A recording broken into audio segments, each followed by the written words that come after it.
10 بجے کے بعد حسن صاحب نے انم کو اس کے کمرے میں سونے کے لیے بھیج دیا تھا، جبکہ وہ پوری رات سو نہیں سکے تھے۔ کبھی وہ بیڈ پر لیٹ جاتے تو کبھی بے چینی سے اٹھ کر کمرے میں ٹہلنے لگتے۔ آخر کار فجر کی اذان کے وقت انہوں نے ایک فیصلہ کیا تھا اور اس فیصلے پر عمل بھی کر ڈالا تھا۔ انہوں نے ایک نمبر پر کال کی تھی۔ چند ویلوں کے بعد کال ریسیو کی گئی تھی۔ آگے سے ہیلو کی آواز آئی تھی، جبکہ حسن لشاری کے گلے میں آنسوؤں کا پھندا لگ گیا تھا۔ وہ کچھ بول ہی نہیں پائے تھے۔ ہیلو، کون بات کر رہا ہے؟ ہیلو، کیا میری آواز آ رہی ہے؟ حسین لشاری نے 2-3 بار پوچھا تھا، شاید کوئی رانگ نمبر ہے، اور اس سے پہلے کہ وہ فون کاٹ دیتے حسن نے ان کو پکارا تھا، بھائی جان، اور حسین لشاری جہاں کے تہاں رہ گئے تھے۔ حسن، تم کیسے ہو؟ تم میں ٹھیک ہوں بھائی جان، آپ کیسے؟ ہاں، حسن تم کہاں ہو؟ مجھے بتاؤ، میں تمہیں لینے آ رہا ہوں۔ حسن، مجھے تم سے ملنا ہے۔ حسن، تم مجھے سن رہے ہو؟ کچھ بول کیوں نہیں رہے ہو؟ جی بھائی جان، مجھے بھی آپ سے ملنا ہے۔ حسن لشاری بری طرح سے روتے ہوئے اپنے بھائی کو جواب دیا تھا۔ حسن، تم نے اچھا نہیں کیا، اتنے سال کہاں چھپے رہے ہو؟ اتنی بڑی بھی کیا ناراضگی تھی؟ بھائی جان، میں بھی آپ کو بہت مس کر رہا ہوں، میں آپ سے ملنا چاہتا ہوں۔ تم کہاں ہو؟ مجھے بتاؤ، میں ابھی آ رہا ہوں تمہارے پاس۔ اور تقریباً 9 بجے حسین لشاری اپنے چھوٹے بھائی حسن لشاری کے سامنے کھڑا تھا۔ 8 سال بعد وہ اپنے چھوٹے بھائی کو دیکھ رہا تھا، اور حسن تو اپنے بڑے بھائی کو سامنے دیکھ کر ان کے سینے سے لگ کر بلک بلک کر رونے لگے تھے۔ بس کرو حسن، میں آ گئی ہوں تمہارے پاس، اب تم رونا بند کرو، ٹھیک ہے؟ اور یہ تم کہاں رہتے ہو؟ کس علاقے میں؟ میں نے تمہیں کہاں نہیں ڈھونڈا، مگر تم نہ جانے کہاں چھپ گئے تھے کہ حسین لشاری اتنا اثر و سوگ رکھنے کے باوجود اپنے بھائی کو نہیں ڈھونڈ پایا۔ کیا تمہیں کبھی اپنے بھائی کی یاد نہیں آئی؟ کیا تمہاری انا اتنی اہم ہو گئی تھی؟ ٹھیک ہے، تم واپس نہیں آئے، نہ آتے رہتے، اپنی زندگی میں خوش رہتے، مگر حسن، ایک دفعہ بھائی سے تو مل لیتے، ہماری قبر گیری تو کرتے۔ مجھے معاف کر دے بھائی، میں نے بہت غلط کیا، آپ لوگوں کے ساتھ بھی اور اپنے ساتھ بھی۔ اچھا چلو، جو ہوا بھول جاؤ۔ یہ بتاؤ، بھابھی کیسی اور بچے؟ ان کی اس سوال نے ان کے زخم پھر سے تازہ کر دیے تھے۔ آپ کی بھابھی کا تو انتقال ہو گیا تھا، ایک بیٹی ہے میری، انم۔ کیا؟ زینت کا انتقال ہو گیا؟ جی بھائی، مگر کیوں؟ کیسے؟ یہ سوال نہ کرے بھائی جان، اسی سب کی وجہ سے تو میری آج تک اپنے رشتوں سے کبھی دوبارہ مل نہیں پایا۔ کیوں؟ کیا مطلب؟ زینت ماں بننے والی تھی، اس کی اچانک طبیعت خراب ہوئی تو قبل از وقت ڈاکٹر نے کہا آپریشن ہوگا۔ آپریشن کے بنا کوئی چارہ ہی نہیں تھا، مگر آپریشن کے لیے میرے پاس پیسے نہیں تھے، 1000 جمع کروانے تھے، اور جلدی پیسوں کا انتظام نہ ہونے کی وجہ سے آپریشن لیٹ ہو گیا۔ اور اس کے بعد آپریشن تو ہو گیا، مگر صرف بچہ بچ پایا، ماں نہیں۔ اور یہ زینت مجھے ہمیشہ کے لیے چھوڑ کر چلی گئی۔ حسن، تمہارے پاس پیسے نہیں تھے تو میرے پاس آتے، تمہارا حق تھا، وہاں تمہارا حصہ تھا۔ میرے پاس جو کچھ بھی ہے، اس سب میں تم برابر کے حصے دار ہو۔ آیا تھا میں۔ کیا تم آئے تھے؟ کس کے پاس؟ حسن، جھوٹ کیوں بول رہے ہو؟ تم میرے پاس نہیں آئے ہو، بابا کے پاس آیا تھا۔ آپ بزنس ٹور کے سلسلے میں لندن گئے ہوئے تھے، اور میں نے بابا کے آگے ہاتھ جوڑے تھے، پاؤں پکڑے تھے، مگر مجھے انہوں نے پیسے نہیں دیے تھے، اور ان کی ضد اور انا جیت گئی، اور میری محبت ہار گئی۔ چند پیسوں کے عوض میں نے اپنی بیوی کو کھو دیا۔ اس سے زیادہ پیسے تو بابا اپنے ملازموں کو بانٹ دیتے تھے، مگر اس دن میرے لیے وہ ایک سفاک اور ظالم جاگیردار ثابت ہوئے تھے۔ اور اس کے بعد میں نے عہد کر لیا تھا کہ اب میں کبھی ان ظالم لوگوں کے پاس واپس نہیں جاؤں گا، مگر آج پھر ایک مجبوری کی وجہ سے مجھے آپ کے سامنے آنا پڑا۔ کیسی باتیں کر رہے ہو تم حسن؟ تم بھائی ہو میرے، بابا کے غصے کو تو تم جانتے ہو، وہ تو ایسے ہی تھے، مطلب اماں اور ابا کا انتقال ہو گیا حسن۔ اور حسن لشاری پر ایک اور صدمہ ٹوٹ پڑا تھا۔ ہم تمہارے مجرم ہیں حسن، مگر تم اماں ابا کو معاف کر دو، وہ جیسے بھی تھے ہمارے ماں باپ تو ہے نا۔ جی بھائی جان، میں نے اماں اور ابا کو اللہ کی رضا کے لیے معاف کیا، اچھا اپنی بیٹی سے تو ملواؤ، کہاں ہے وہ؟ جی بھائی جان، وہ بھی سو رہی ہے، رات دیر تک میرے پاس بیٹھی رہی تو، اور تبھی دروازہ کھول کے وہ اپنے کمرے سے باہر آئی تھی۔ بابا جانی جوس دے دیں۔ وہ آنکھیں ملتے ملتے کچن کی طرف بڑھ رہی تھی جب حسن نے بیٹی کو پکارا تھا۔ انم، ادھر آؤ، دیکھو تم سے کون ملنے آیا ہے، یہ تمہارے تایا ابو ہے۔ اور انم نے حیرت سے گھور کر سامنے بیٹھے اس شخص کو دیکھا تھا۔ تایا ابو؟ وہ کہاں سے آ گئے؟ کیا درخت سے آ گئے؟ وہی بات ہے انم، آئی ایم سوری بابا۔ وہ جلدی سے معذرت کر گئی تھی۔ آگے بڑھ کر حسین لشاری نے انم کو اپنے سینے سے لگایا تھا اور اس کا سر چوما تھا۔ کیا نام ہے آپ کا؟ انم لشاری۔ ماشاءاللہ، بڑا پیارا نام ہے۔ کون سی کلاس میں پڑھتی ہیں آپ؟ کلاس 2 میں۔ ارے واہ، ماشاءاللہ۔ حسن بھائی، تمہاری بیٹی تو بالکل تمہاری جیسی ذہین اور پتین ہے۔ اچھا بھائی صاحب، آئے، میں ناشتہ بنا چکا تھا، آپ نے ابھی نہیں کچھ کھایا ہوا۔ آپ دونوں بیٹھو، میں تم لوگوں کے لیے ناشتہ لگاتا ہوں۔ وہ جلدی جلدی اٹھ ہوئے تھے۔ حسن لشاری آج ضرورت سے زیادہ ہی خوش تھے اور انم کو ان کی خوشی ایک آنکھ نہیں بھائی تھی۔ انم اپنے باپ کا انچ بھی شیئر نہیں کر سکتی تھی اور وہ برملا اس بات کا تذکرہ بھی باپ کے سامنے کرتی تھی۔ وہ اپنے باپ کی زبانی کسی کی تعریف برداشت نہیں کر سکتی تھی اور اس وقت حسن لشاری کے چہرے پر صاف نظر آ رہا تھا کہ وہ اپنے بھائی کے آنے پر کتنے خوش ہیں۔ لگتا ہے انم بیٹی کو میرا یہاں آنا اچھا نہیں لگا۔ ناشتہ کرتے ہوئے حسین لشاری نے کہا۔ چہرے کے تاثرات دیکھتے ہوئے مسکراتے ہوئے بولے تھے، نہیں ایسا نہیں بھائی جان، وہ اصل میں اسے اپنے بابا کی اٹینشن ڈائیورٹ ہوتی قبول نہیں ہے۔ یہ نہیں چاہتی کہ اس کے بابا سے زیادہ کسی سے بھی پیار کرے۔ اور اس بات پر حسن اور حسین لشاری دونوں کے قہقہے گونج اٹھے تھے۔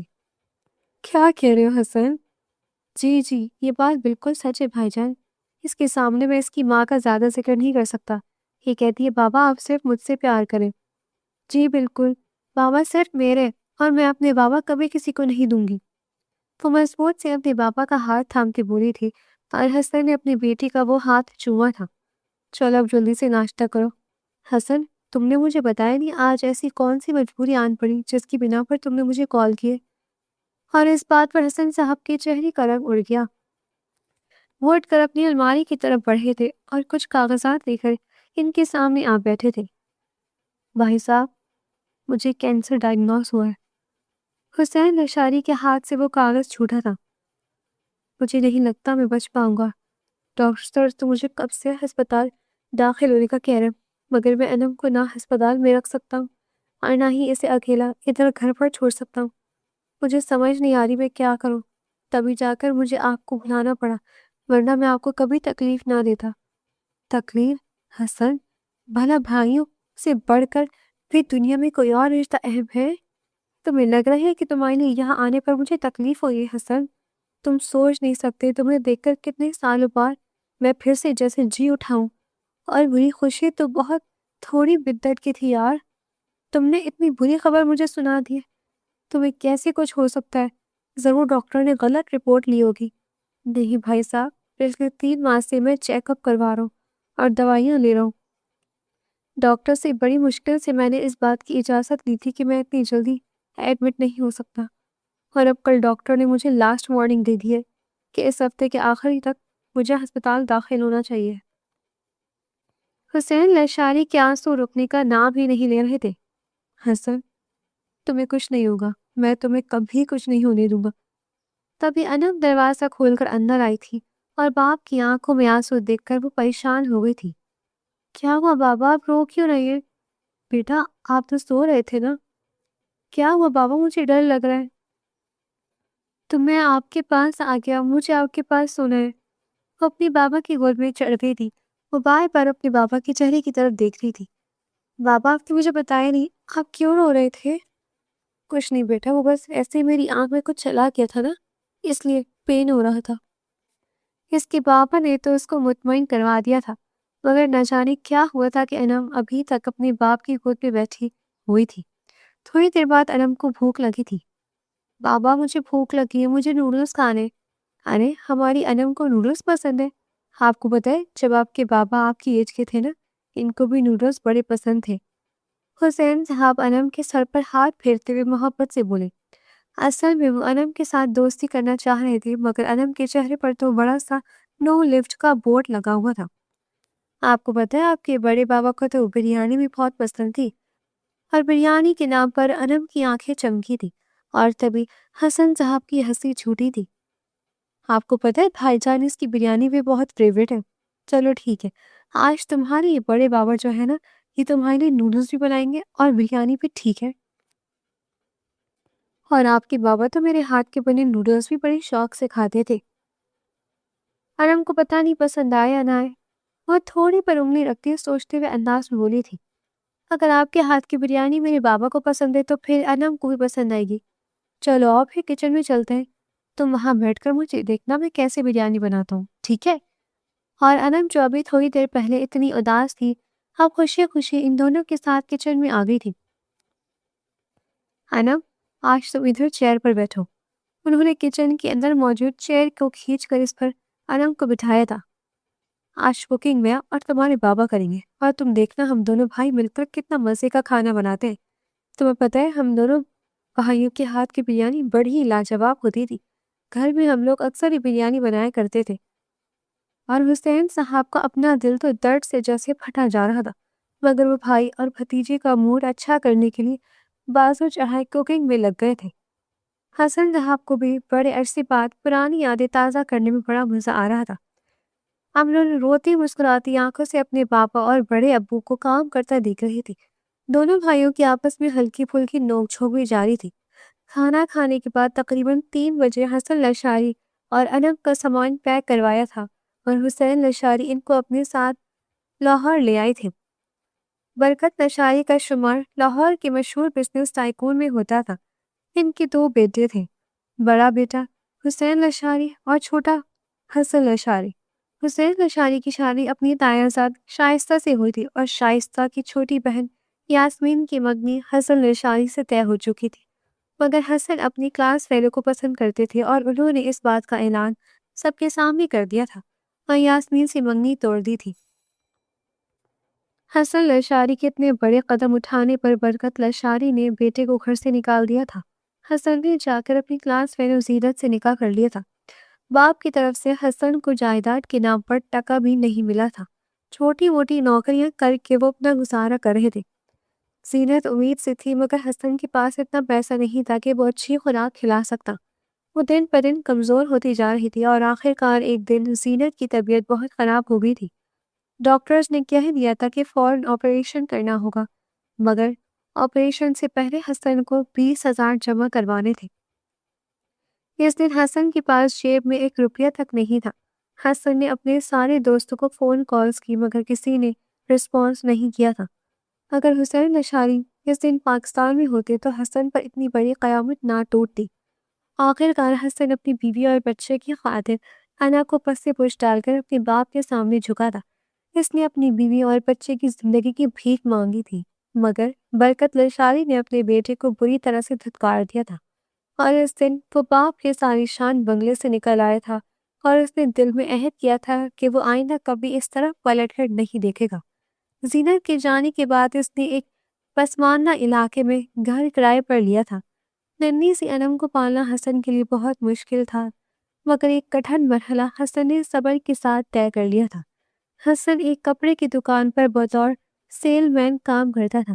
اس سیل مین کا دوسرا بھائی فیصل آباد میں رہتا تھا، اور اسے ایک اچھے اور ایماندار سیل مین کی ضرورت تھی۔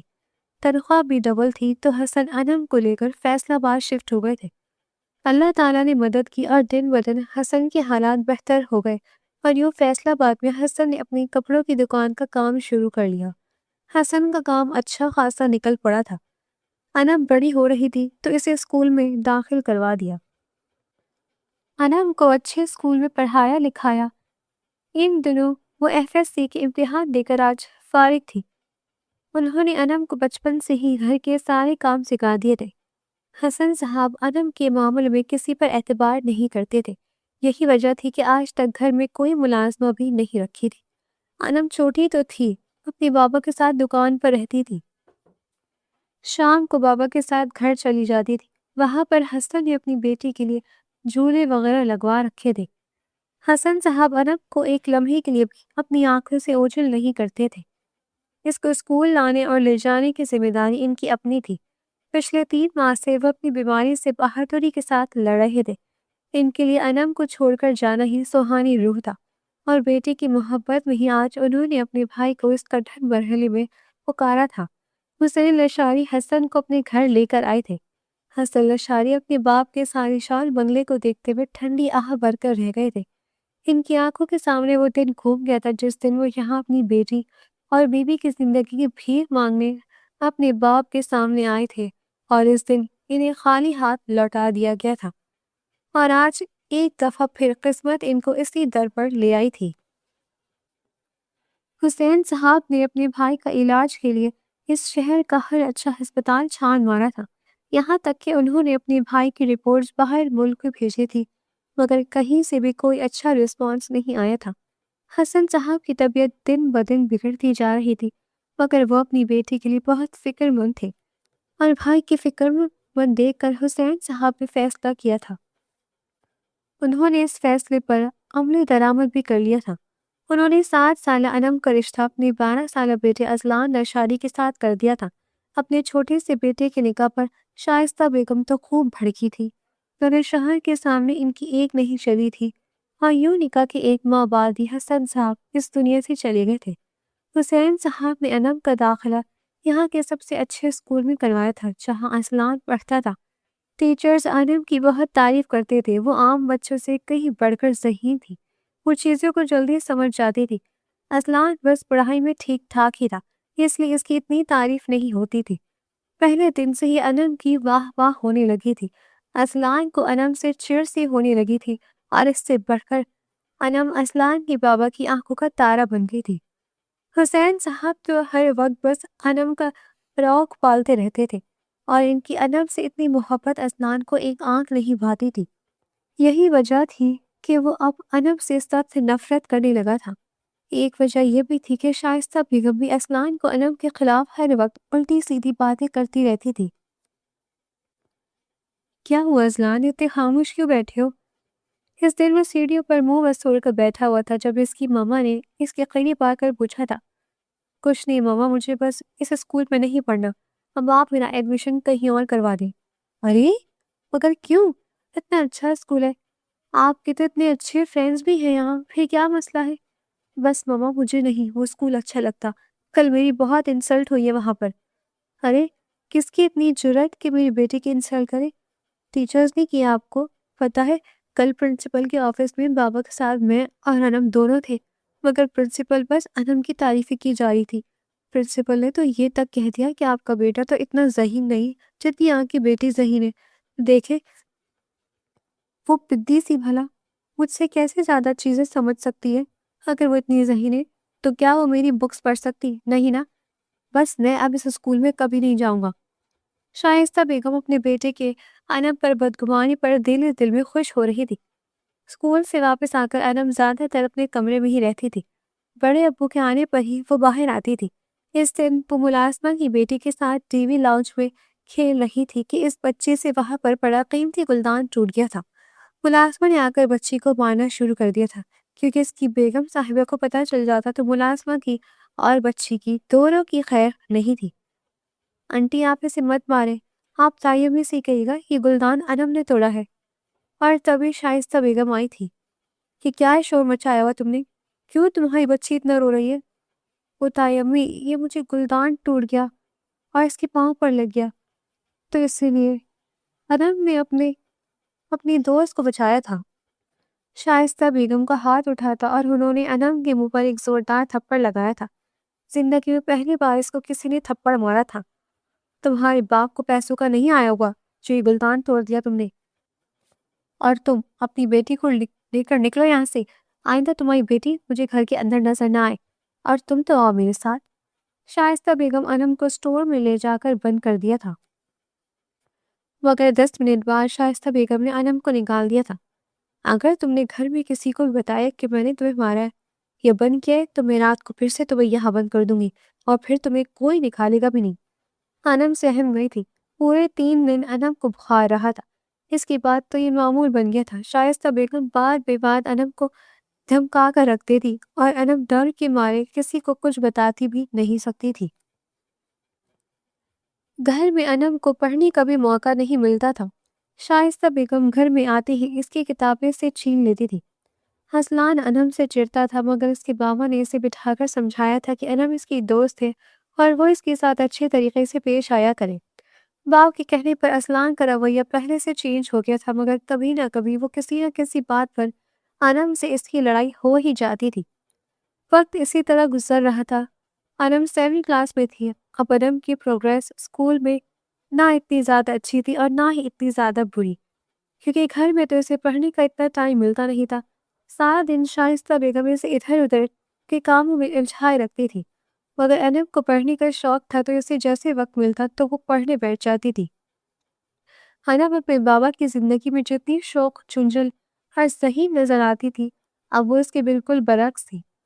وہ ہر وقت گمسم سی رہتی تھی۔ حسین صاحب اکثر اسے اپنے ساتھ باہر لے جاتے تھے، اس کو اس کی مرضی کی چیزیں دلواتے۔ وہ انم کو اتنا خوش دیکھنا چاہتے تھے جتنا وہ اپنے بابا کی زندگی میں خوش رہتی تھی، مگر حسین صاحب کی یہ خواہش کبھی پوری نہیں ہو سکتی تھی۔ حسین صاحب نے اسلان کی بھرپور فرمائش پر اسے آئی پیڈ دلوایا تھا۔ شائستہ بیگم نے انم کو اسلان کے کمرے کی صفائی کرنے بھیجا تھا۔ وہ وہاں گئی تو اس کا آئی پیڈ پہلے سے ٹوٹا پڑا تھا۔ اس نے وہ ٹوٹا ہوا آئی پیڈ اٹھا کر اس کے دراز میں رکھ دیا تھا۔ اس کے کمرے کی صفائی کر رہی تھی تبھی اسلان کمرے میں آیا تھا۔ یہ ادھر بیڈ پر آئی پیڈ پڑا ہوا تھا، وہ کدھر رکھا ہے تم نے؟ وہ آتے ہی بولا تھا۔ وہ تو ٹوٹ گیا، ادھر دراز میں پڑا ہے۔ ٹوٹ گیا؟ کیا مطلب ٹوٹ گیا؟ تم پاگل ہو، کیوں توڑا ہے تم نے؟ میں نے نہیں توڑا، وہ پہلے شٹ اپ، دفع ہو جائے ایسے میرے کمرے سے۔ تمہیں میرے کمرے میں آنے کون دیتا ہے؟ ماما!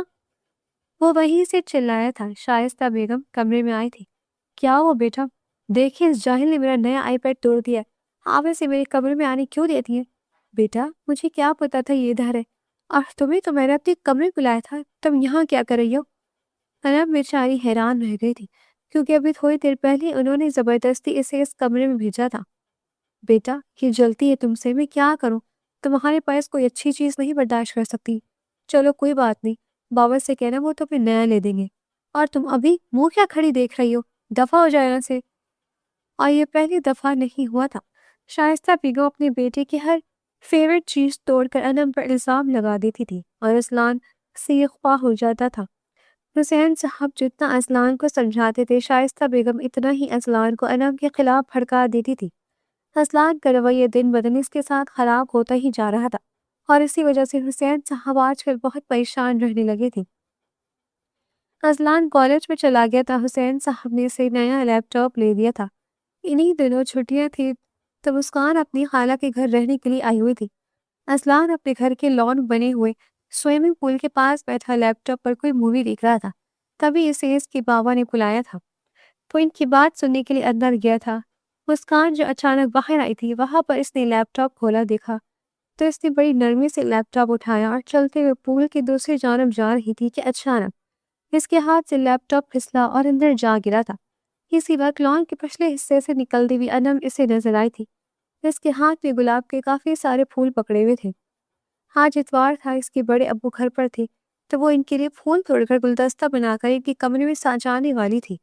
ہر اتوار کو وہ اپنے تایا ابو کو پھولوں کا گلدستہ بنا کر دیتی تھی، اور حسین صاحب اس کا گلدستہ دیکھ کر اتنا خوش ہو جاتے تھے جیسے ان کو حفت القلیم کی دولت مل گئی ہو، اور ان کی خوشی کی وجہ سے وہ ہر اتواری گلدستہ ان کو دینا اپنا فرض سمجھتی تھی۔ مسکان نے انم کو آواز لگائی تھی، انم ادھر آؤ، اور انم مسکان کو دیکھ کر جھنج گئی تھی۔ وہ اس بدتمیز لڑکی کے منہ نہیں لگنا چاہتی تھی۔ جی، وہ چپ چاپ اس کے پاس آ کر کھڑی ہو گئی تھی۔ وہ مجھے نا چیئر کے پاس جو بک پڑی ہے وہ اٹھا کر لا دو۔ مسکان کو سمجھ نہیں آ رہی تھی وہ کیا کرے، تو اس نے بہانے سے اسلان کی نوٹ بک منگوائی تھی۔ جب اسلان کی نوٹ بک لا کر اس نے اسے پکڑائی تبھی پیچھے سے وہ نکلا تھا اور مسکان کے منہ سے چیخ نکلی تھی، جاہل لڑکی، یہ تم نے کیا کر دیا؟ وہ اس کے ہاتھ سے نوٹ بک لے چکی تھی۔ اسلان یہ دیکھو، اس نے تمہارا لیپ ٹاپ پانی کے اندر پھینک دیا ہے۔ اور اسلان تو جیسے غصے سے آگ بگولا ہو گیا تھا۔ تم جاہل لڑکی، تم تو میری زندگی کا عذاب بن چکی ہو، آج تو میں تمہیں زندہ نہیں چھوڑوں گا۔ وہ اس کی طرف تیزی سے بڑھا تھا اور انم اسے دیکھتے ہی زور سے چلانے لگی تھی۔ بڑے ابو، مجھے بچا لیں پلیز، اصلان میں نے کچھ نہیں کیا، میں سچ کہہ رہی ہوں، میں نے کچھ بھی نہیں کیا۔ اور اصلان نے اسے بنا سوچے سمجھے پول میں دھکا دے دیا۔ تبھی پیچھے سے حسین صاحب آئے تھے۔ انم چلائی تھی، اصلان کہ تم کیا کر رہے ہو؟ اور انم پانی کے اندر غوطے کھا رہی تھی۔ بڑے ابو مجھے بچا لیں، وہ پول کے اندر سے چلائی تھی اور حسین صاحب نے جلدی سے پول کے اندر چھلانگ لگائی تھی اور انم کو باہر نکالا تھا۔ انہوں نے باہر نکل کر اصلان کو ایک زوردار تھپڑ مارا تھا۔ تو نے کیا کیا؟ یہ تربیت کی ہے میں نے تمہاری؟ بابا اس نے میرا لیپ ٹاپ پانی میں گرا دیا تھا، باہر بھی گیا تمہارا لیپ ٹاپ، دفع ہو جاؤ یہاں سے۔ وہ انم کو لے کر کمرے میں چلے گئے تھے۔ ملازمہ سے کہہ کر انہوں نے انم کو چینج کروایا تھا۔ بیٹا کیا وہ لیپ ٹاپ آپ سے گرا تھا؟ اور انم اب بڑے ابا کو کیا بتاتی؟ لیپ ٹاپ تو کیا، اس نے آج تک اصلان کی کوئی چھوٹی چیز بھی نہیں توڑی تھی، جتنی چیزوں کا اس پر الزام تھا۔ بیٹا اب اس کی چیزوں کو ہاتھ مت لگایا کرو، پتہ تو ہے وہ کتنا غصے والا ہے۔ اور آج بڑے بابا کے سامنے انم کا جیسے ضبط جواب دے گیا تھا۔ اس نے ایک ایک کر کے اپنے بڑے ابو کو ساری باتیں بتا دی تھی۔ وہ حیران تھے، اس کی ناک کے نیچے اتنا کچھ ہوتا رہا تھا، ان کو پتہ ہی نہیں تھا۔ وہ خوب سمجھ رہے تھے اپنی بیوی کی سیاست کو۔ انہوں نے انم کو بورڈنگ میں ڈال دیا تھا۔ یہ فیصلہ چونکہ ان کے لیے بہت مشکل تھا، مگر انم کے مستقبل کے لیے یہ بہت ضروری فیصلہ تھا۔ شروع میں وہ بہت روئی تھی، مگر آہستہ آہستہ وہ اس سب کی عادی ہونے لگی تھی۔ میٹرک کے پیپر کے بعد 3 ماہ چھٹیوں کے وہ گھر رہی تھی۔ اس سارے عرصے میں اس میں اتنی تبدیلی ضرور آئی تھی کہ وہ اب پہلے کی طرح اپنی تائی امی اور اصلان سے ڈرتی نہیں تھی، اور نہ ہی تائی امی کے لگائے ہوئے الزام پر وہ خاموش رہتی تھی۔ اس کے بعد اس نے FSC میں داخلہ لے لیا تھا۔ حسین صاحب تو چاہتے تھے کہ وہ گھر پر رہے، مگر انم کی خواہش تھی کہ وہ ہاسٹل رہے گی، اور اس طرح انہوں نے انم کو ہاسٹل شفٹ کر دیا تھا۔ وہ ویکینڈ پر اپنے بڑے ابو سے ملنے آتی تھی، مگر زیادہ تر وہ ہاسٹل جاتی تھی۔ ان دنوں FSC کے پیپر دیکھ کر وہ فارغ تو تھی، گھر آ گئی تھی۔ اصلان کی تعلیم مکمل ہو چکی تھی تو وہ اب اپنے بابا کا بزنس سنبھال رہا تھا۔ اصلان کے رویے میں انم کے لیے واضح تبدیلی نظر آ رہی تھی۔ ایسا کیوں تھا؟ وہ انم سے محبت کرنے لگا تھا یا پھر اپنے بابا کے سمجھانے پر؟ مگر جو بھی تھا وہ اب انم کے ساتھ بہت اچھے سے پیش آتا تھا، اور یہ تبدیلی اور اوپر سے انم کا نڈر پر شائستہ بیگم کے لیے خطرہ بن رہا تھا۔ انم کی دوست کی سالگرہ تھی۔ ناشتے کی ٹیبل پر اس نے اپنے بڑے ابو سے اجازت بھی لی تھی اور شاپنگ پر جانے کی فرمائش بھی کی تھی۔ بیٹا میرے پاس تو ٹائم نہیں ہے، تو تم ایسا کرنا ڈرائیور کے ساتھ شاپنگ پر چلی جانا، میری آج بہت ضروری میٹنگ ہے، ورنہ میں ضرور اپنی بیٹی کو لے کر جاتا۔ چلے بڑے ابو کوئی بات نہیں، میں ڈرائیور کے ساتھ چلی جاؤں گی۔ نہیں میں فری ہوں تو میں لے جاؤں گا تمہیں۔ اور حسین صاحب کو تو ایک خوشگوار حیرت کا جھٹکا لگا تھا۔ ارے یہ تو بہت اچھی بات ہے، چلو میری ٹینشن دور ہو گئی، تم اصلان کے ساتھ چلی جانا۔ جبکہ شائستہ بیگم کی تو تن بدن میں آگ لگ گئی تھی۔ اصلان نے نہ صرف اس کو شاپنگ کروائی تھی، بلکہ اس کے دوست کی برتھ ڈے پر رات کو اسے پک اینڈ ڈراپ بھی دی تھی۔ اسی دوران واپسی پر انم کو بہت تیز بخار ہو گیا تھا۔ حسین صاحب تو بار بار کہہ رہے تھے میری بیٹی کو نظر لگ گئی ہے۔ خیر جو بھی تھا، 2 دن وہ بری طرح بخار میں پھنکتی رہی تھی۔ تیسرے دن اس کی طبیعت کچھ ٹھیک ہوئی تھی تو حسین صاحب نے شکر ادا کیا تھا۔ وہ تو انم کی پٹی کے ساتھ ہی لگ کر بیٹھ کر رہ گئے تھے جب تک مکمل صحت یاب نہیں ہو گئی تھی۔ انم پہلے سے کافی بہتر ہو چکی تھی۔ انہی دنوں 2 دن کے لیے میٹنگ اٹینڈ کرنے کے لیے حسین نشانی کو اسلام آباد جانا پڑا تھا۔ انہوں نے اصلان کو سخت تاکید کی تھی کہ وہ انم کا بہت خیال رکھے، اور اصلان نے وعدہ کیا تھا کہ وہ انم کا بہت خیال رکھے گا۔ ناشتہ کر کے حسین نشانی گھر سے اسلام آباد کے لیے نکل گئے تھے۔ ناشتے کے بعد انم اپنے کمرے میں چلی رہی تھی۔ تقریباً 2 بجے وہ کمرے سے نکلی تھی۔ اسے بھوک لگ رہی تھی۔ اس نے فضیلہ سے کہا تھا کہ اسے کھانا دے دیں۔ کچن میں شائستہ بیگم آئی تھی۔ فضیلہ تم نے اصلان کے لیے لنچ باکس ریڈی کر دیا؟ جی باجی میں نے صاحب کا لنچ باکس تیار کر دیا۔ انم یہ پکڑو لنچ باکس، باہر ڈرائیورز ہے اس کے ساتھ جاؤ اور اصلان کو اس کے آفس لنچ باکس دے آؤ۔ وہ تو حیران رہ گئی تھی، وہ بھلا اصلان کے آفس کیسے جا سکتی تھی؟ جبکہ اس نے کپڑے بھی کل والے پہنے ہوئے تھے۔ تائی امی، میں کپڑے چینج کر کے آ جاؤں؟ تمہارے کپڑے تو اچھے خاصے ہیں، لنچ باکس ہی تو پکڑا کر آنا ہے، چلو جلدی سے جاؤ۔ انہوں نے اس کے ہاتھ میں زبردستی لنچ باکس پکڑایا تھا اور اسے جان بوجھ کر گاڑی میں بٹھا کر بھجوا دیا تھا۔ وہ ڈرائیور انم نے پہلے ان کے گھر میں نہیں دیکھا تھا۔ یہ ڈرائیور کون ہے تائی امی؟ پہلے تو میں نے ان کو نہیں دیکھا۔ اجنبی ڈرائیور کو دیکھ کر انم ہچکچائی تھی۔ ارے یہ میری بہن یاسمین کا ڈرائیور ہے، ہمارا ڈرائیور چھٹی پر گیا ہوا ہے، تم جاؤ، کچھ نہیں ہوتا، یہ تمہیں آرام سے لے جائے گا۔ 20 منٹ کا سفر نہیں گزرا تھا کہ ڈرائیور کو شائستہ بیگم نے کال کی تھی۔ جیسے کہا ہے بالکل ویسی کرنا۔ حکم کے مطابق ڈرائیور نے آفس سے تھوڑا سا دور انم کو اتارا تھا۔ وہ سامنے صاحب کا آفس ہے، آپ چلے جائیں۔ آپ مجھے آگے تک لے جائیں انکل، میں ایسے کیسے جاؤں؟ اس کی ساری بہادری دھری کی دہری رہ گئی تھی۔ اسے کسی گڑبڑ کا شک ہوا تھا۔ دیکھیں میں آگے نہیں جا سکتا، مجھے ضروری کام ہے، جلد سے نکلو اور جاؤ، آدھے گھنٹے بعد یہیں آ جانا۔ وہ ڈرائیور اتنی بدتمیزی کے ساتھ اس سے بات کر رہا تھا کہ وہ لرزتے قدموں سے باہر نکلی تھی اور آفس کی طرف بڑھ گئی تھی۔ ایک تو اس کا حلیہ ایسا تھا، بخار کی وجہ سے اس کی حالت کافی خراب لگ رہی تھی، اور اوپر سے جیسی خنوقوں والی شکل اس نے بنائی دی تھی، گارڈز نے اسے باہر ہی روک لیا تھا۔ رکی میڈم، کہاں جا رہی ہیں؟ وہ میں اپنے شوہر سے ملنے۔ گارڈ کے روکنے پر انم نم نگاہوں سے بولی، شکل دیکھیے اپنی، ذرا بتاؤ شوہر کا نام۔ وہ اصلان اشاری۔ وہ لرزتے لبوں سے بولی تو گارڈ ہنسنے لگے۔ اسے اپنی بے بسی پر شدید رونا آیا۔ صاحب کا نام راہ چلتے لوگ لیں گے تو کیا وہ ان کی بیوی ہو جائے گی؟ Shut up. گارڈ اس کا مزید مذاق بناتے کہ اپنی باس کے دھار پر وہی چپ سادھ ہے۔ پیچھے سرخ آنکھوں سے دیکھتا اصلان اشاری کھڑا تھا۔ وہ آگے بڑھتا انم کی کلائی تھام کر اپنے آفس لے گیا۔ سارا اسٹاف حیرت سے اپنے کھڑوس باس کے ساتھ ایک انجان لڑکی کو دیکھ رہا تھا۔ تمہاری ہمت کیسے ہوئی میرے آفس آنے کی؟ میری بیوی بتانا ضروری تھا، یہ کیا حلیہ بنایا ہوا ہے؟ اور میرے آفس تم لینے کے آئی ہو؟ کس نے تمہیں اجازت دی یہاں آنے کی؟ اور ڈرائیور کے ساتھ آئی ہو؟ مجھے بتاؤ، میں ابھی ڈرائیور کی خبر لیتا ہوں۔ میں خود نہیں آئی، تائی نے کہا تھا میں آپ کا لنچ باکس دے دوں، اور کیا؟ وہ دھاڑا تھا۔ اصلان کو اتنا غصے میں دیکھ کر اس کی آنکھوں سے آنسو بہنے لگے تھے۔ آج تک انم سے اس طرح کسی نے بات نہیں کی تھی۔ وہ یاسمین خالہ کا ڈرائیور تھا، آپ کے گھر کے ڈرائیور سارے چھٹی پر گئے ہوئے ہیں، وہ ہچکیوں کے درمیان بتا رہی تھی۔ اچھا، رونے کی کیا بات ہے؟ اب آپ نے مجھے اتنا ڈانٹا، آئی ایم سوری، مگر دیکھو تمہاری بھی تو غلطی ہے، اس طرح مردوں میں آنا اچھی بات ہے؟ اب وہ نرمی سے اس سے مخاطب تھا۔ اچھا چپ کر جاؤ، آئی ایم سوری، مجھے پتا ہے تمہاری غلطی نہیں ہے۔ اصلان نے اس کے گالوں سے آنسو صاف کیے تھے۔ اچھا ادھر بیٹھو، بھوک لگی ہے؟ بھوک تو مجھے زوروں کی لگی تھی، کھانا کھانے کے لیے تو باہر آئی تھی، تائی امی نے مجھے آپ کا ٹفن پکڑا کے کہا کہ دے کر آؤ۔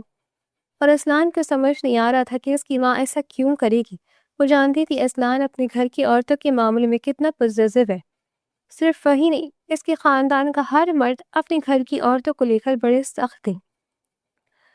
ان کی عورتیں باہر چادر کے نہیں نکل سکتی تھی، اور کیسے انہوں نے ایسے ہولیے میں کسی انجان آدمی کے ساتھ بھیج دیا تھا۔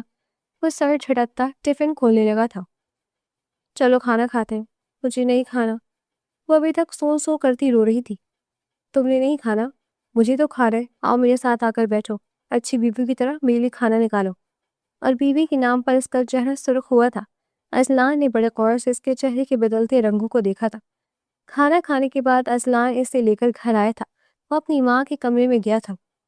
مما، آپ نے ایسا کیوں کیا؟ انم کو آفس کیوں بھیجا؟ آپ کو پتہ ہے مجھے اچھا نہیں لگتا اس طرح میرے آفس میں میرے گھر کی کوئی بھی عورت آئے۔ اصلان، میں کیوں بھیجوں گی اس جاہل گوار کو؟ مجھے کیا ضرورت پڑی؟ خود اسے اچھی بیوی بننے کا شوق ہو رہا ہوگا۔ میں تو ناشتے کو بلا کر تمہارا ٹفن بھجوا رہی تھی، اس نے خود ہی کہا تھا یہ میں دے آتی ہوں۔ شائستہ بیگم اصلان کی ماں تھی اور وہ اپنی ماں کی رگ رگ سے واقف تھا۔ وہ جانتا تھا وہ اس کے چاچو سے کتنی نفرت کرتی ہے، مگر ظاہر ہے وہ اپنی ماں کو کچھ کہہ تو نہیں سکتا تھا، اس لیے وہاں سے چپ چاپ نکل آیا تھا۔ بیٹے کے جانے کے بعد شائستہ بیگم نے بہن کو فون کر کے اپنی دل کی ساری بھڑاس نکالی تھی۔ یاسمین، میں کیا کروں؟ میری ساری چالیں مجھ پر ہی الٹی پڑ رہی ہیں۔ اصلان کو تو یقین ہے کہ ان کو میں نہیں بھیجا ہے، مجھے لگتا ہے تمہارا یہ آئیڈیا نہایت بھونڈا تھا، ہمیں کچھ اور سوچنا پڑے گا۔ چلو ٹھیک ہے، کل آتی ہوں میں تمہاری طرف۔ میں چاہتی ہوں حسین صاحب کے آنے سے پہلے میں اس عذاب سے جان چھڑوا لوں۔ اور اگلے دن یاسمین بیگم کو تو پلان پہلے سے تیار تھا اور اس وقت ان کے کمرے میں سب موجود تھے۔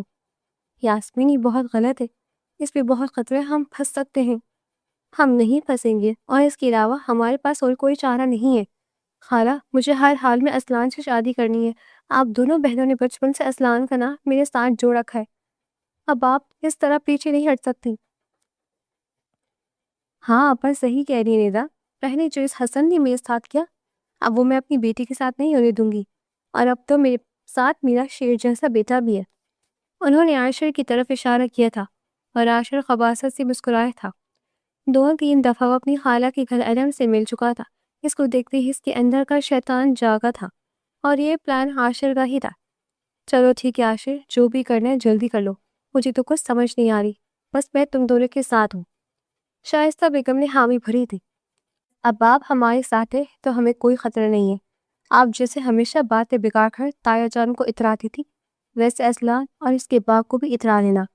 یہی تو مسئلہ ہے، تایا جان کو شیشے میں اتارنا آسان تھا، مگر حسین صاحب کو بنانا بہت مشکل ہے، اور اپنے بھائی اور بھتیجی کے لیے تو وہ پاگل ہے۔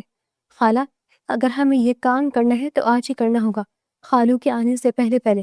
آپ ایسا کریں، نیدا کے ساتھ چلی جائیں، اور اپنے بندے ہاتھوں سے ہی موبائل اپنے بیگ سے نکالا تھا اور اسلان کو میسج کیا تھا۔ اسلان، میں نیدا کے ساتھ شاپنگ پر آئی تھی، راستے میں مجھے کسی نے کڈنیپ کر لیا، انہوں نے مجھے گاڑی کی ڈکی میں ڈال دیا، میرا منہ اور ہاتھ بندھے ہوئے، بڑی مشکل سے میسج کیا، پلیز مجھے بچا لو۔ اس نے ٹوٹے پھوٹے لفظوں میں چند جملے لکھے تھے اور سینڈ کر دیے تھے۔ اسلان کے تو جیسے سر پر آسمان آ گرا تھا۔ اس نے جلدی سے اپنے گھر میں موجود سیکیورٹی گارڈ کو فون پر پوچھا تھا، تو اس نے بھی یہی بتایا تھا کہ انم بی بھی گھر پر نہیں ہے، وہ نیدا جی کے ساتھ شاپنگ پر گئی ہیں۔ اسلان لوکیشن ٹریس کرتا اس کے پیچھے چلا گیا تھا۔ اس نے اپنے ساتھ 2 گارڈز بھی لیے تھے۔ وہ لوگ جیسے ہی لوکیشن پر پہنچے، عاشر کے گنڈے انم کو گاڑی سے نکال رہے تھے، اور انم کو ہاتھ لگاتے دیکھ کر اسلان نے ان پر حملہ بول دیا تھا۔ پاس کھڑا عاشر یہ سب دیکھ کر بھوکلا گیا تھا۔ اس سے پہلے کہ وہ بھاگ جاتا، اسلان کے گارڈز نے اسے جا کر دبوچ لیا تھا، اور دوسرا گارڈ اندھا دھند ان دونوں گنڈوں کو مارنے لگ گیا تھا۔ انم، تم ٹھیک ہو؟ اسلان کو سامنے دیکھ کر وہ اس کے سینے سے لگ کر رونے لگی تھی۔ کچھ نہیں ہوا، میں ہوں، تم رونا بند کرو۔ اسلان نے اس کے سر پر اچھی طرح سے دوپٹہ اڑا دیا تھا اور اسے اپنے ساتھ لگایا تھا۔ انم، ابھی تم یہاں 2 منٹ رکو، جس نے یہ سب کیا ہے میں اس کا ذرا دماغ ٹھکانے پر لگا کر آتا ہوں۔ ٹھیک ہے، ڈرنے کی ضرورت نہیں ہے، میں یہی ہوں، اسے میری طرف لے کر آؤ۔ اسلان نے امجد کو آواز لگائی تھی۔ وہ عاشر کو کالر سے پکڑ کر گھسیٹتا ہوا لے آیا تھا اور اسلان کے قدموں میں پھینک دیا تھا۔ ذلیل انسان، تمہاری اتنی جرأت کہ تم میری عزت پر ہاتھ ڈالو۔ اسلان، لاشاری کی عزت پر ہاتھ ڈالا ہے تم نے، تمہیں اس کا خمیازہ بھگتنا ہوگا۔ اسلان، میری بات سنو، میرا کوئی قصور نہیں، مجھے تمہاری ماں نے یہ سب کرنے کو کہا تھا، وہ تمہاری شادی میری بہن سے کرانا چاہتی ہے، اور بس اسی وجہ سے انہوں نے مجھے کہا تھا کہ میں انم کو اغوا کر کے کہیں بھی بیچ آؤں، یا مار ڈالوں، یا اپنے پاس رکھ لوں۔ اسلان نے اس کے منہ پر ٹھڈا مارا تھا اور عاشر کو لگا تھا جیسے اس کا جبڑا ٹوٹ چکا ہو۔ اسلان اسے اندھا دھند مارنے لگا تھا۔ مارتے مارتے جب وہ تھک گیا تو وہ اس سے دور ہوا تھا۔ اسے میرے فارم ہاؤس پر لے جاؤ، اس نے جو کیا اس کی سزا اسے پوری زندگی بھگتنی پڑے گی۔ اسلان انم کو لے کر گاڑی کی طرف بڑھ گیا تھا۔ 5 منٹ کا راستہ گزرا تھا کہ اسلان کو اس کے باپ کی کال آئی تھی۔ کہاں ہو اسلان؟ تم تو مجھے لینے آنے والے تھے۔ جی بابا، میں لیٹ ہو گیا، آپ کی بہو کو لینے گیا ہوا تھا، ہم دونوں مل کر آپ کو لینے آ رہے ہیں۔ چلو اچھا کیا تم نے، جلدی آ جاؤ۔ اسلان نے ایئرپورٹ کی طرف گاڑی گھما دی تھی۔ حسین صاحب ان دونوں کو دیکھ کر ٹھڑک گئے تھے۔ پوچھنے پر اسلان نے ٹال دیا تھا، مگر گاڑی میں حسین لاشاری نے اسلان سے غصے میں پوچھا تھا، مجھے بتاؤ اسلان، یہ تمہاری حالت کس نے کی ہے؟ اور اسلان نے سارا کچھ منعن باپ کو بتا دیا تھا۔ ماں کے کالے کرتوت اب وہ کتنے چھپا سکتا تھا؟ حسین لاشاری کا بس نہیں چل رہا تھا کہ وہ جا کر اپنی بیوی کو گولی سے اڑا دے۔ گاڑی ادھر ہی روک دو، گھر سے تھوڑا دور۔ انہوں نے گاڑی رکوائی تھی اور وہ تینوں پیدل گھر کے اندر داخل ہوئے تھے۔ گھر کے لانچ میں ندا، یاسمین اور شائستہ بیٹھی تھی۔ خالہ دعا کرے ہمارا پلان کامیاب ہو جائے، پھر اس 2 ٹکے کی لڑکی سے ہماری جان چھوٹ جائے گی اور اسلان ہمیشہ کے لیے میرا ہو جائے گا۔ یہ آواز ندا کی تھی جو ان تینوں نے سب سے پہلے سنی تھی۔ بالکل ایسا ہی ہوگا، اب بھی اگر وہ نہیں بچے گی تو پھر تو کوئی بڑی ٹھیک مٹی کی بنی ہوئی ہے۔ مجھے اپنے بیٹے پر پورا بھروسہ ہے، وہ کوئی کام کچا نہیں کرتا۔ انم کو حسین صاحب نے باہر ہی رکنے کا اشارہ کیا تھا۔ وہ خود اندر داخل ہوئے تھے۔ انہیں دیکھتے ہی ندا منہ بسورتے چیخ کر ان کی گلے لگ گئی تھی۔ خالو، وہ کچھ لوگ انم کو اٹھا کر لے گئے۔ ان وقار عورتوں نے فوراً سے اپنے چہرے پر بدل لیے تھے۔ شائستہ بیگم اسلان کی گلے لگ کر رونے لگی تھی۔ بیٹا، تمہاری بیوی کی جان خطرے میں سے بچا لو۔ ندا کو حسین صاحب نے دور کیا تو شائستہ ان کی طرف بڑھی تھی، مگر حسین نشاری کا ہاتھ اٹھا اور ایک زوردار تھپڑ شائستہ بیگم کے منہ پر لگا تھا۔ مکار عورت، تم نے آج میری عزت پر ہاتھ ڈالے۔ پہلے تمہاری مکاری کی وجہ سے بابا نے میرے بھائی کو مجھ سے دور کر دیا۔ میرے بھائی نے اتنے دکھ دیکھے، نکل جاؤ میرے گھر سے ابھی اور اسی وقت، ورنہ میں تمہیں طلاق دے ڈالوں گا۔ حسین صاحب نے شائستہ بیگم کا ہاتھ پکڑ کر اسے بھائی کی طرف دھکیل دیا تھا اور اسلان کی ماں کی طرف نہیں بڑھا تھا۔ مما، آپ نے اچھا نہیں کیا۔ انا میری بیوی ہے اور اب میری محبت بھی ہے، کچھ تو خیال کرتی ماما، آپ نے تو اپنے بیٹے کا بھی نہیں سوچا۔ اسلان یہ کہہ کر اپنے کمرے میں چلا گیا تھا۔ کمرے میں جانے کے بعد وہ ایک ضروری کال کرنا نہیں بھولا تھا۔ امجد، ماما کو میرے فلیٹ میں چھڑانا۔ شائستہ بیگم کو احساس ہو چکا تھا کہ اس نے اپنی ضد اور انا کی خاطر اپنے بہت پیارے رشتے کو کھو دیا ہے۔ انسان پوری دنیا کی نفرت برداشت کر سکتا ہے مگر اولاد کی نہیں، اور اب سزا کے طور پر شائستہ بیگم نے پوری زندگی اپنی اولاد کی نفرت برداشت کرنا تھی۔ اسلان کو سنبھلنے میں وقت لگا تھا مگر وہ سنبھل چکا تھا۔ اسلان کی حالت دیکھ کر انم نے اپنے تائی ابو سے بات کی تھی کہ وہ تائی امی کو گھر واپس لے آئے۔ بیٹا، کچھ رشتے زندگی میں ایسے ہوتے ہیں جن سے دور رہنا ہی بہتر ہوتا ہے، مگر بڑے ابو، وہ اسلان کی ماما ہے اور میں تو بالکل ٹھیک ہوں نا، کچھ ہوا ہی نہیں، تو پھر اب آپ ان سے کیوں ناراض ہیں؟ آپ انہیں لے آئے پلیز میری خاطر۔ تب اسلان اپنے کمرے سے نکل کر آیا تھا۔ اسلان، انتظامات ہو گئے؟ جی بابا جان، ہو گئے۔ میں چاہتا ہوں تم دونوں کا ولیمہ دھوم دھام سے ہو، پورا شہر شریک ہو میری بچوں کی خوشی میں۔ جی بابا جان۔ پیچھے سے شائستہ بیگم کی آواز آئی تھی اور انہیں سامنے کھڑا دیکھ کر حسین نشاری غصے سے صوفے سے اٹھ کھڑے ہوئے تھے۔ تم یہاں کیا کرنے آئی ہو؟ دیکھیں، مجھے معاف کر دیں، سے بہت بڑی غلطی ہو گئی۔ میں نے ہمیشہ اپنی بہن کے بارے میں سوچا، میں نے آپ کو اور آپ کے گھر والوں کو بہت دکھ دیے، مگر مجھے یوں خود سے دور نہ کرے، میں آپ کے رسلان کے بنا نہیں رہ سکتی، چلی جاؤ یہاں سے۔ وہ پھر سے دھاڑے تھے جب انم نے اپنے بڑے ابو کا ہاتھ پکڑا تھا۔ بڑے ابو پلیز، دیکھ لو، جس لڑکی سے تم نفرت کرتی تھی، آج اسی کی کہنے پر میں تمہیں اس گھر میں پناہ دے رہا ہوں، اور اگر آئندہ مجھے تمہاری طرف سے کوئی شکایت ملی تو طلاق دینے میں لمحہ نہیں لگاؤں گا۔ شائستہ بیگم کو احساس ہو چکا تھا کہ پوری زندگی وہ سب کو اپنے اشاروں پر نچاتی آئی تھی، مگر اب مکافات عمل شروع ہو چکا تھا، اسی لیے انہوں نے بھی چپ سادھ لی تھی۔ وہ کچن میں تائی ابو کے لیے قہوہ بنا رہی تھی جب اسلان نے پیچھے سے اس کا ہاتھ تھاما تھا۔ شکریہ، تو مسکرائی تھی۔ انم کے کہنے پر ہی اسلان نے ماں کو فون کر کے گھر پر بلایا تھا، کیونکہ انم نے وعدہ کیا تھا کہ وہ بڑے ابو کو منا لے گی، اور وعدے کے مطابق اس نے منا لیا تھا۔ اس میں شکریہ کی کیا بات ہے، گھر کے سب لوگ مل کر رہیں گے تبھی تو گھر بنتا ہے۔ اور اسلان نے اس کی اتنی بڑی سمجھداری والی بات پر مسکرا کر اسے اپنے ساتھ لگایا تھا۔ اس کہانی کا سب سے بڑا سبق یہ ہے کہ انسان کی انا، حسد اور نفرت اکثر بے گناہ لوگوں کی زندگی کو برباد کر دیتی ہے، مگر سچ اور خلوص آخر کار اپنا راستہ بنا ہی لیتے ہیں۔ حسن نشاری ایک باپ کی حیثیت سے قربانی، محبت اور ذمہ داری کی بہترین مثال بن کر سامنے آتے ہیں، جنہوں نے اپنی بیٹی انم کی خاطر اپنی انا تک توڑ دی، جبکہ حسین نشاری ایک ایسے بھائی ثابت ہوئے جو دیر سے صحیح مگر رشتوں کی قدر کرنا جانتے۔ دوسری طرف شائستہ بیگم کا کردار اس بات کی نشاندہی کرتا ہے کہ حسد اور ضد انسان کو اتنا اندھا کر دیتی ہے کہ وہ اپنے ہی گھر کو تباہ کرنے لگتا ہے، اور اسی کا خمیازہ آخر کار اسے اپنی اولاد کی نفرت کی صورت میں بھگتنا پڑتا ہے۔ انم کا کردار سب سے زیادہ قابل تعریف ہے، جو بچپن سے ظلم، الزام اور ناانصافی سہنے کے باوجود صبر، برداشت اور اچھے اخلاق کا دامن نہیں چھوڑتی، جبکہ اسلام کا کردار ہمیں یہ دکھاتا ہے کہ غلط فہمی اور نفرت اگر سچائی سے ٹکرائے جائے تو انسان بدل بھی سکتا ہے۔ اس کہانی کا اصل پیغام یہی ہے کہ انسان کو رشتوں کی قدر، سچائی اور انصاف کو کبھی نہیں چھوڑنا چاہیے، کیونکہ ظلم اور سازش وقتی طور پر کامیاب ہو سکتے ہیں، مگر آخر کار جیت ہمیشہ سچ اور محبت کی ہی ہوتی ہے۔